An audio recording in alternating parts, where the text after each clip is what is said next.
Dalam nama Bapa, Putra, dan Roh Kudus. Amin. Tuhan bersamamu dan bersama rohmu. Inilah Injil suci Yesus Kristus menurut Matius. Dimuliakanlah Tuhan. Matius bab 10 ayat 34 sampai 11 ayat 1. Pada suatu hari Yesus bersabda kepada ke-12 muridnya, "Jangan kalian menyangka bahwa aku datang untuk membawa damai di atas bumi. Aku datang bukan untuk membawa damai, melainkan pedang. Sebab aku datang untuk memisahkan orang dari ayahnya, anak perempuan dari ibunya, menantu perempuan dari ibu mertuanya, dan musuh orang ialah seisi rumahnya. Barang siapa mengasihi bapa atau ibunya lebih daripadaku, ia tidak layak bagiku. Dan barang siapa mengasihi puteranya atau putrinya lebih daripadaku, ia tidak layak bagiku. Barang siapa tidak memikul salibnya dan mengikuti aku, ia tidak layak bagiku. Barang siapa mempertahankan nyawanya, ia akan kehilangan nyawanya. Dan barang siapa kehilangan nyawanya demi aku, ia akan memperolehnya kembali. Barang siapa menyambut kalian, ia menyambut aku. Dan barang siapa menyambut aku, ia menyambut Dia yang mengutus aku. Barang siapa menyambut seorang nabi sebagai nabi, ia akan menerima upah nabi. Dan barang siapa menyambut seorang yang benar sebagai orang benar, ia akan menerima upah orang benar.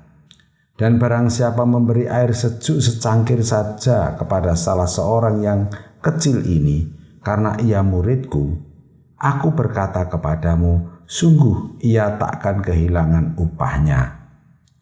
Setelah Yesus menyelesaikan mengajar ke-12 rasulnya, ia pergi dari sana untuk mengajar dan memberitakan Injil di dalam kota-kota mereka. Demikianlah sabda Tuhan. Terpujilah Kristus. Saudari-saudara yang dikasihi Tuhan dan yang saya kemateni, renungan harian saya pada tanggal 13 Juli 2020 ini berjudul Pemisahan Bukan Permusuhan.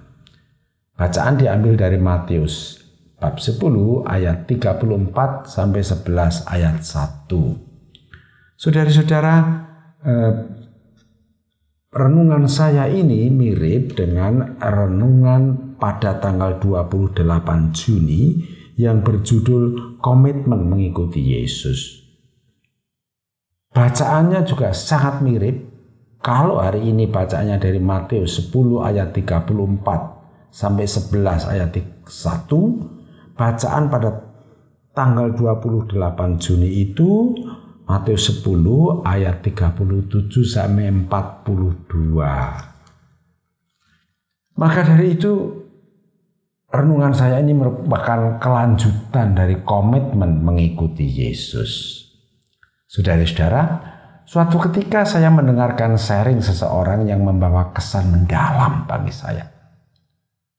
Suatu ketika dalam perjumpaan dengan saudaranya, dia diolok-olok demikian.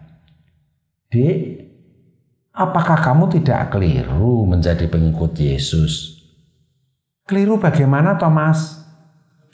"Loh, kamu menganggap Yesus itu penyelamat dunia. Lawang menyelamatkan diri dari salib saja tidak bisa. Kok mau menyelamatkan dunia?" Setelah diam dan merenung sejenak, dia jawab, "Begini saja, Mas. Kalau Mas bisa meyakinkan saya bahwa seluruh hidup Mas lebih baik daripada Yesus dan dengan segala mukjizatnya, dan nanti Mas akan menjadi hakim pada hari kiamat, sekarang ini juga saya akan meninggalkan Yesus dan mengikuti Mas."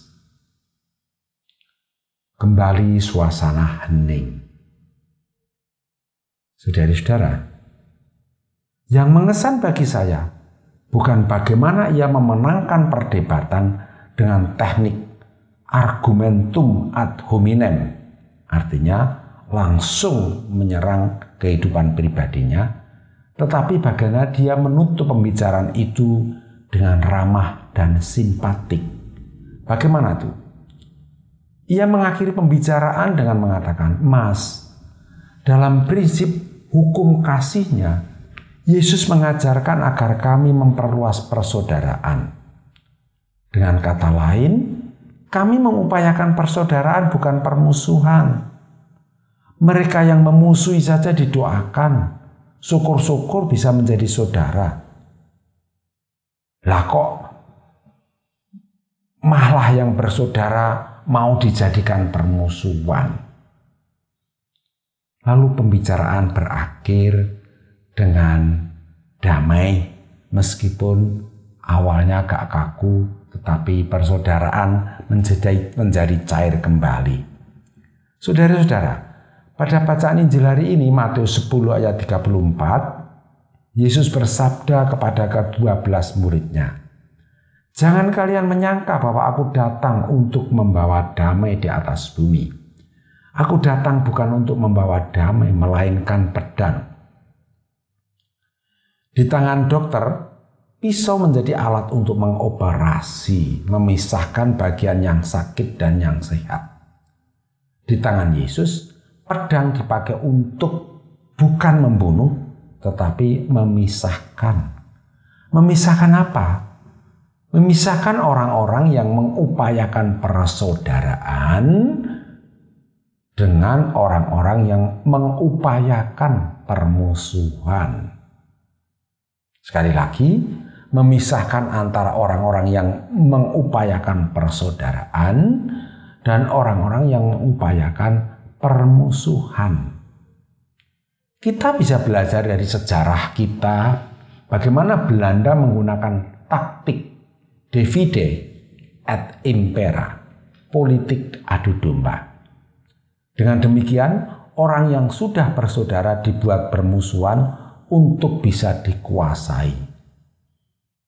Lah siapa tahu bahwa di balik provokasi untuk bermusuhan itu ada kekuatan asing yang menggunakan politik yang sama agar bisa memecah belah persaudaraan kita. Lebih jauh, kita bisa menggunakan pembedaan antara roh baik dan roh jahat. Roh baik itu memelihara, membangun, menyatukan, singkatnya konstruktif. Sedangkan roh jahat itu memecah belah, mengacaukan, membawa kerusakan, destruktif. Dengan demikian kita bisa mudah menyimpulkan roh apa yang ada di balik Yesus. Jelas itu adalah roh baik. Saudara-saudara, sekarang menjadi jelas makna pedang yang dibawa Yesus, yaitu memisahkan antara orang yang mengupayakan persaudaraan dan orang yang mengupayakan permusuhan. Jangan goyah. Sebagai murid Yesus yang berkomitmen, tetaplah mengupayakan persaudaraan dimanapun, kapanpun, dalam kondisi apapun. Bahkan dalam kondisi wabah virus corona ini pun kita tetap mengupayakan persaudaraan. Tuhan yang mengajarkan, Tuhan pula yang akan melatih kita. Amin. Kemuliaan kepada Bapa dan Putra dan Roh Kudus, seperti pada permulaan, sekarang, selalu, dan sepanjang segala abad. Santa Maria Fatima, doakanlah kami. Dan semoga kita selalu mengalami berkat Allah yang Maha Kuasa, Bapa, Putra, dan Roh Kudus. Amin.